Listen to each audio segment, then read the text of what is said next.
Hi viewers, welcome to our channel. ప్రస్తుతం మనతో పాటు దాము బాలాజీ గారు సీనియర్ జర్నలిస్ట్ ఉన్నారు. వారితో ఒకసారి మాట్లాడదాం. సార్ నమస్కారం సార్. నమస్తే. సార్, జగన్మోహన్ రెడ్డి గారు అంటే ఆస్తుల వివాదం ఇలా కుటుంబంలో ఉంది కదా. ఇప్పుడు ఆయన ఆస్తి కోసం ఏకంగా తల్లిని కోర్టులో నిలబెడుతున్నారని చెప్పేసి వార్తలు వినిపిస్తున్నాయి సార్. అంటే ఇది ఆస్తుల వివాదం సంబంధించి ఆయన కోర్టుకు వెళ్ళారని కూడా చెప్తున్నారు. మరి ఏం జరిగే అవకాశం ఉంది? ఇప్పుడు ఆయన పైన వస్తున్న విమర్శలకు మరి మీ ఒపీనియన్ ఏంటి సార్ దీనిపైన? తెగించిన ఆస్తి కోసం తెగించిన జగన్ సొంత తల్లిని కోర్టులో నిలబెట్టాడు. ఈ రకమైన వార్తలు ప్రధానంగా తెలుగుదేశం మీడియాలో వస్తున్నాయి. దీనికి కారణం ఏంటంటే గత కొంతకాలంగా జగన్కి షర్మిలకి ఆస్తుల గొడవ అనేది జరుగుతుంది. ఆ ఆస్తుల గొడవలో షర్మిల తరపున తల్లి విజయమ్మ కూడా ఎంటర్ అయింది. ప్రజెంట్ గొడవ ఏంటంటే నేషనల్ కంపెనీ లా ట్రిబ్యునల్ అని ఉంది. నేషనల్ కంపెనీ లా ట్రిబ్యునల్లో జగన్ ఒక కేసు వేశాడు. అది లాంగ్ బ్యాకే వేశాడు, మనం ఆల్రెడీ చెప్పుకున్నాం. ఆ కేసు ఏంటంటే సరస్వతి పవర్ ప్రైవేట్ లిమిటెడ్ ఏదైతే ఉందో Saraswati power and industries limited దాని పేరు. ఈ కంపెనీలో జగన్కి వాటాలు ఉన్నాయి. జగన్ 2019లో షర్మిల ఆగస్టు 31న షర్మిలతో ఒక ఎంఓయూ చేసుకున్నాడు. అదేంటంటే విత్ లవ్ అండ్ అఫెక్షన్, ప్రేమ అభిమానంతో తన ఆస్తుల్లో వాటాని ఆమెకు భవిష్యత్తులో ఇస్తాను అంటే, నా మీద ఉన్న కేసులు ఇవన్నీ సెటిల్ అయినాక ఒక కొలిక్కి వచ్చినాక అడ్జుడికేషన్ అంటారు, అడ్జుడికేషన్ ఆఫ్ కోర్టు కేసెస్ అని తేలినాక నీకు ఆస్తులు ఇస్తాననేది ఒకటి రాశాడు. దాని తర్వాత వాళ్ళకి నమ్మకం కలగడానికి కోసం 2021లో గిఫ్ట్ డీడ్ ఒకటి వాళ్ళ అమ్మ పేరుతో గిఫ్ట్ డీడ్ పెట్టాడు. ఆ గిఫ్ట్ డీడ్లో కూడా కండిషన్ ఏముందంటే అడ్జుడికేషన్ ఆఫ్ కేసెస్ తర్వాతనే ఈమెకి షేర్ సర్టిఫికేటు అవన్నీ కూడా రిజిస్ట్రేషన్ అవుతాయి. ఇప్పుడు గిఫ్ట్గా ఇస్తున్నట్టుగా మాత్రమే ఉందన్నమాట. అది ఫ్యూచర్ ట్రాన్స్ఫర్ షేర్ ఫామ్స్ వాటినంతా కూడా ట్రాన్స్ఫర్ ఆఫ్ ఫామ్స్ అవన్నీ కూడా కోర్టు కేసులు అయినాకనే ఇస్తానని కూడా దాంట్లో కండిషన్ రాసి, ఇదంతా జగన్ వెర్షన్ చెప్తున్నాను నేను. ఇక్కడ నేనైతే చూడలేదు ఆ డాక్యుమెంట్స్, కాబట్టి మనం జగన్ వెర్షన్ ఏంటి, షర్మిల వెర్షన్ ఏంటి మాత్రం మనం మాట్లాడుకోగలం. సో అనేది చెప్పినాడు అనమాట. సో దీని తర్వాత అలాగా అతను ఏం చేశాడంటే 45% ఇందులో వాటాలు. మామూలుగా ఇందులో ఎవరెవరు వాటాదారులు ఉన్నారంటే జగను, భారతిరెడ్డి, తర్వాత రియాల్టీ, క్లాసిక్ రియాల్టీ అనే ముగ్గురు ఉన్నారు. క్లాసిక్ రియాల్టీకి కంపెనీ లిమిటెడ్ ఒక కంపెనీ ఉంది, జగన్ అండ్ ఈమె భారతిరెడ్డి ఉన్నారు. వీళ్ళకి ఉన్న వాటాల్లో 48% వాటాలు అంటే 1,21,74,207 షేర్లను విజయమ్మకి గిఫ్ట్ డీడ్లో ఇచ్చారు. అయితే ఇప్పుడు ఏమైందంటే జూలై 6, 2024న షర్మిల విజయమ్మని ప్రెజర్ చేసి విజయమ్మ వాటాల్ని, ఇంకొన్ని వాటాల్ని 51% వాటాల్ని, అంటే ఈ కంపెనీ డైరెక్టర్లతో రెజల్యూషన్ ఒకటి పాస్ చేయించి ఈ అమ్మాయి ఏం చేసిందంటే 51% వాటాలు అంటే 1,26,76,294 షేర్లను షర్మిల పేరుకి బదలాయింపు చేసుకుంది. ఈ బదలాయింపు అనేది ఇల్లీగల్.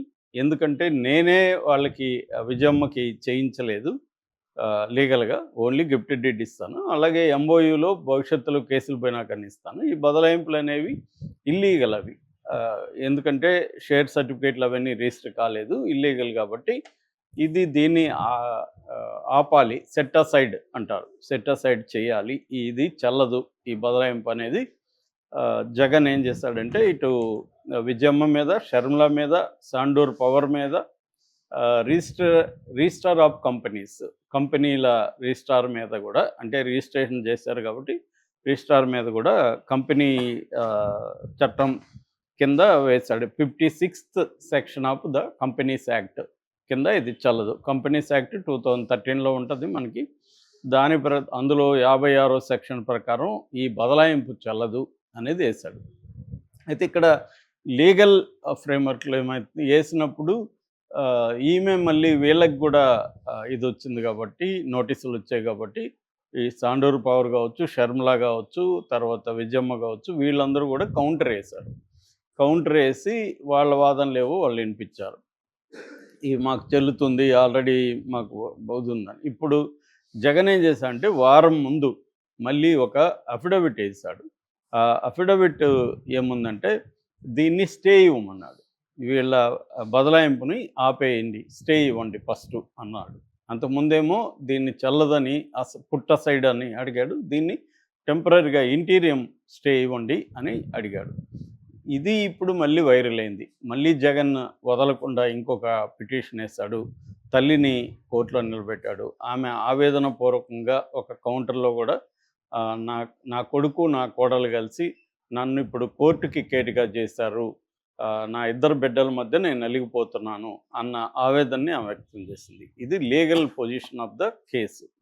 అయితే మామూలుగా సెలబ్రిటీల ఫ్యామిలీస్, ముఖ్యంగా రాజకీయాల్లో ఉన్న ఫ్యామిలీస్ కాబట్టి ఇది లీగల్గా మామూలుగా అయితే అన్నోన్ ఫ్యామిలీస్లో ఇలాంటి లీగల్ కేసులన్నీ వెరీ వెరీ కామన్. మొన్ననే ఒక అడ్వకేట్, సీనియర్ అడ్వకేట్ ఒక ఆమె చెప్తున్నారు, విపరీతంగా కేసులు పెరిగాయి సార్, ఆస్తుల గొడవలు, అన్నదమ్ములు అక్క చెల్లెళ్ళు ఒకే ఫ్యామిలీలలో విపరీతంగా పెరిగాయి. ఎందుకంటే ఈ మధ్యకాలంలో ల్యాండ్ వాల్యూస్ బాగా పెరగడం వల్ల గ్రామాల్లో కూడా విపరీతంగా పెరిగాయి గొడవలు కుటుంబాల్లో అనేది ఆమె చెప్తున్నారు. అది వాస్తవం. ఎందుకంటే మారుమూల ల్యాండ్కి కూడా వాల్యూ అనేది ఈ మధ్యకాలంలో పెరిగింది రకరకాల కారణాలతో. ఆ పెరగడం వల్ల ఆస్తుల గొడవలు అనేవి ఇంకా పెరిగిపోతుంది. అలాగే వీళ్ళకి కూడా ఉండే అవకాశం ఉంది. కాకపోతే ఇదేంటంటే షర్మిల జగన్ని తన శత్రువులాగా భావిస్తుంది కాబట్టి ప్రతి అవకాశాన్ని ఉపయోగించుకోవాలి. ఇప్పుడు Jagan Sharmila point of view నుంచి ఆల్రెడీ గిఫ్ట్ డీడ్ రాసిన తర్వాత మాకు బదలాయింపు చేసుకుంటా, ఆమెది హక్కు 48% విజయమ్మకు ఉంది, విజయమ్మ కూతురికి రాస్తే తప్పేంటి అనేది ఆమె మాట్లాడుతున్నది. జగన్ వైపునున్న వాదన ఏంటంటే కోర్టులో కేసులు ఉన్నాయి, కండిషన్ బెయిల్లో ఉన్నాడు, ఆస్తులు జప్తులో ఉంది. కోర్టులో కండిషన్ ఏంటంటే ఈ ఆస్తుల్లో ఆస్తులు లేకపోతే బిజినెస్లు చేసుకోవచ్చు కానీ వాటాల బదలాయింపు చేయకూడదు అనేది కోర్టు కండిషను. వాటాల బదలాయింపు చేస్తే ఆ కోర్టు బెయిలు కండిషన్కి లోబడి బ్రేక్ చేసినట్టు అవుతుంది కాబట్టి నేను మళ్ళీ జైలుకి వెళ్ళాల్సిన పరిస్థితి ఏర్పడుతుంది. అది తెలిసి కూడా షర్మిల మా అమ్మని బ్లాక్మెయిల్ చేసి ఎమోషనల్గా ఆమెను ఇబ్బంది పెట్టి రాయించుకుంది అనేది జగన్ వాదన. సో దానివల్ల నేను జైలుకి పోతానని తెలుసు, మా అడ్వకేట్స్ మా బంధుమిత్రులు ఆమెను హెచ్చరించారు కూడా, అయినా కూడా వినలేదు. అంటే నన్ను జైలుకి పంపాలనేది షర్మిల టార్గెట్ అనేది జగన్ ఇది. దీన్ని షర్మిల ఏం చేస్తుందంటే పబ్లిక్గా లెటర్ పెట్టడం, ఆ లెటరు తెలుగుదేశం హ్యాండిల్స్లోనే ఫస్ట్ ఓపెన్ అప్ కావడం, తెలుగుదేశం మీడియా దీన్ని హైలైట్ చేయడం, ఇది జరిగింది. నిజానికి ఇది లీగల్గా ఒక ఫ్యామిలీలో ఆస్తులు గొడవ. ఈ ఆస్తులు లీగల్గా ఈమెకి ఇచ్చిన జగన్ పాయింట్ నిజమైతే జగన్ది కరెక్ట్ అవుతుంది. ఎందుకంటే తను గిఫ్ట్ ఇచ్చాడు కానీ ఆమెకు అది షేర్ బదలాయింపులు అవన్నీ కూడా ఇంకా జరగలేదు లీగల్గా. కాబట్టి నీకే జరగనప్పుడు నువ్వు ఎలా రాస్తావు వేరే వాళ్ళకి అనేది ఇతని పాయింట్ ఆఫ్ వ్యూ. మనకు మామూలుగా కామన్ మ్యాన్ పర్స్పెక్టివ్లో చూస్తే షర్మిల ఇంత గొడవ ఎందుకు చేస్తుంది? లీగల్గా ఆమెకేమీ రైట్స్ లేవు.